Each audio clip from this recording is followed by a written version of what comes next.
Hello, I'm Ryan Manikowski. I'm here to address the topic of detachment in the 21st century, which is caused by a combination of miscommunication and broken moral foundations. These are often side effects of failed parenting or current social tensions. Now, detachment starts early on for most kids as they're left to their own devices. If parents stick together, there is a 61.1% chance that both will be working, according to the Bureau of Labor Statistics. And because of this, many households in the coming generations are letting kids fend for themselves, which makes them make a moral compass without a proper foundation behind it.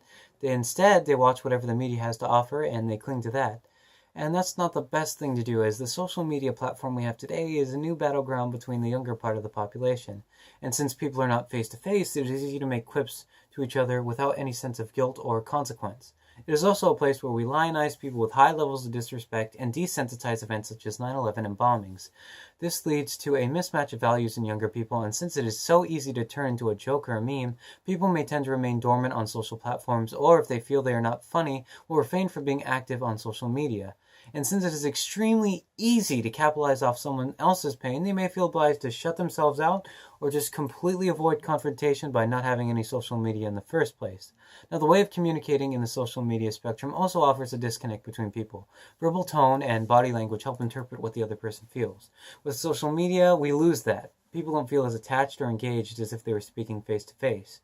This again adds to this somewhat gray area of feeling in the 21st century of sincerity through communication.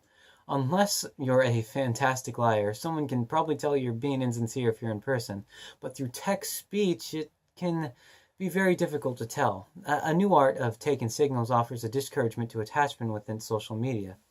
Now, as many of the posts or comments made between people are riddled with jokes and cynicism, this generation really doesn't help each other out by trying to figure out what we're really saying.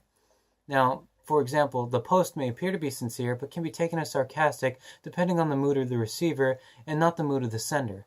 Now, one may argue that emojis break this barrier to an extent and may convey the right emotion, but they're simply not enough. I mean, those who wish to communicate now have to develop a social persona detached from who they are in person, sometimes acting as a foil and not a complement.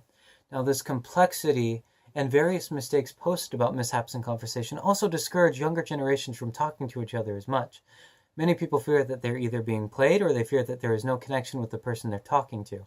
Now, teenagers detach from personas from each other. These different personas often manifest themselves.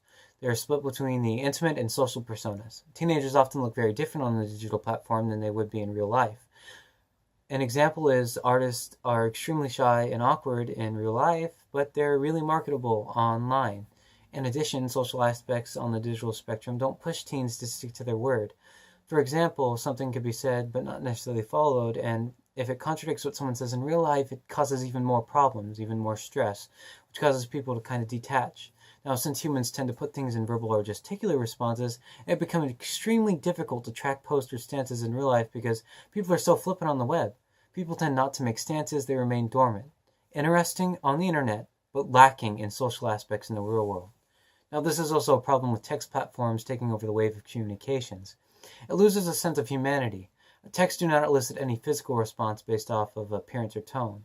Things have become increasingly difficult to interpret, therefore, the generation backs away from this weird world of deciphering and what's he saying and oh my gosh. And detachment is not only found out there, but it's found in homes. According to the American Psychological Association, 50% of marriages in America result in divorce, which has its negative effect on upcoming generations. Divorce often divides children to cling to either their father or their mother's side, and thus doing so, the parents unintentionally pin each other against each other. And in the heat of the moments, the child develops a sense of comfortability in isolation.